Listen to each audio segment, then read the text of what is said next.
Have viewers, இது உங்கள் மாற்றி யோசிப்போம் மாற்றங்களை வசமாக்குவோம். நான் உங்கள் வித்யாலட்சுமி. இன்னைக்கு கதை கேளு செக்மெண்ட்டில் நாம் பார்க்க போகிற புத்தகம் ரொம்ப பியூட்டிஃபுல்லான ஒரு புக்.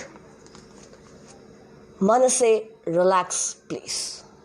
சுவாமி சுகபோதானந்தா எழுதின ஒரு புத்தகம். ஆனந்த விகடனில் தொடராக எழுதப்பட்ட ஒரு புத்தகம். நல்ல ஒரு வரவேற்பு அந்த தொடருக்கு. அதனால ஒரு தனி புக்காகவே இந்த புத்தகம் போடப்பட்டது. இந்த புக் எதை மாதிரி ஆட்கள் படிக்கலாம் அப்படின்னா, அடிக்கடி எனக்கு கோவம் வரும்பா, அடிக்கடி நான் டென்ஷன் ஆவேன், எப்படி எனக்கு ரியாக்ட் பண்ணுறதுன்னு தெரியாது, இப்படி இருக்கிற மனிதர்களுக்கு ரொம்ப அற்புதமான ஒரு புத்தகம் தான் இந்த மனசே ரிலாக்ஸ் ப்ளீஸ். இதில் நிறைய கதைகள் சொல்லியிருப்பார் சுவாமி சுகபோதானந்தா. அதில் ஒரு பர்டிகுலராக ஒரு 2-3 ஸ்டோரிஸ் பார்த்தீங்கன்னா ரொம்ப பியூட்டிஃபுல்லாக நம்ம லைஃபோட மேட்ச் ஆகிற மாதிரி இருக்கும்.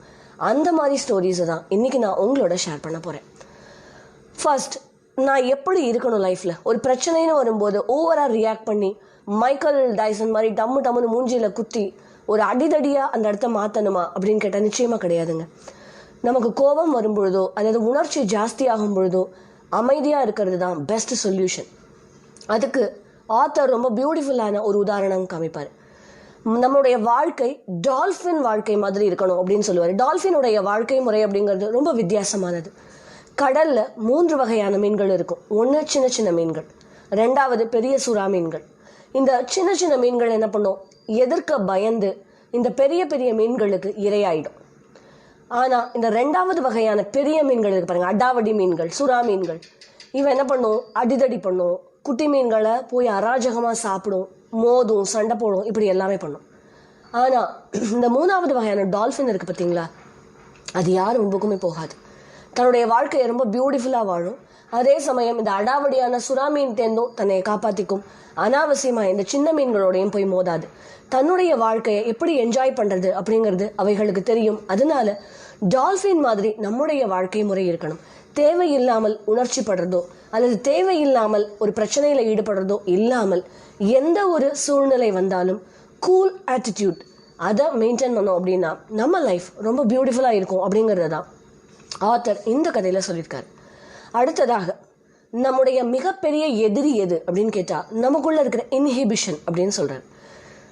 வெளியில் இருக்கிறவர்களோ அல்ல நம்முடைய உறவினர்களோ நம்முடைய பகைவர்களோ யாருமே நமக்கு எதிரி கிடையாது.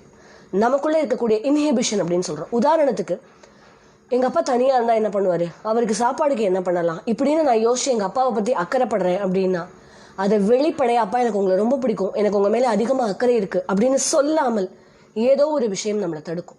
அதுதான் அந்த இன்ஹிபிஷன் அப்படின்னு சொல்லுவோம். மனசுக்குள்ள என்ன ஒரு உணர்வு தோணுதோ அதை ஒருத்தர்கிட்ட, மனைவி கிட்டேயோ அல்லது குழந்தைகிட்டையோ நம்ம காட்டாமல் மனசுக்குள்ளேயே வச்சுட்டு ஒரு சுவர், ஒரு சீன சுவர் இருக்கு இல்லையா, நமக்கும் அந்த உறவுகளுக்கும் எதிராக ஒரு சுவரை வளர்க்குறோம். அந்த இன்ஹிபிஷன் தான் எல்லாத்துக்குமே பிரச்சனை. நம்ம எல்லாருமே அடுத்தவர்கள் மனசை படிக்கிறதுல மிகப்பெரிய எக்ஸ்பர்ட்லாம் கிடையாது. அப்போது வெளியில் சொன்னால் ஒழிய நம்முடைய உணர்வுகள் பிறருக்கு புரியாது. அதனால நம்ம இந்த கூட்டை உடைக்கணும், இந்த சுவத்தை இடிக்கணும். நமக்கும் மற்ற உறவுகளுக்கும் இடையேயான இந்த இன்ஹிபிஷன் அப்படிங்கிற இந்த சுவரை இடித்தால் மட்டுமே நம்முடைய உறவு அப்படிங்கிறது ரொம்ப பியூட்டிஃபுல்லாக இருக்கும் அப்படிங்கிற ஒரு விஷயத்தை ஆத்தர் இதில் சொல்கிறாரு.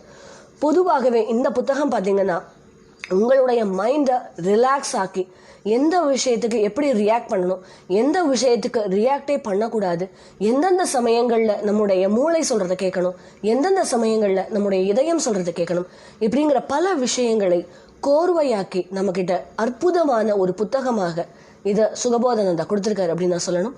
உங்களுக்கு டைம் இருந்ததுன்னா லைப்ரரிஸில் எப்பவும் இந்த புத்தகம் இருக்கும், அதை வாங்கி படிங்க.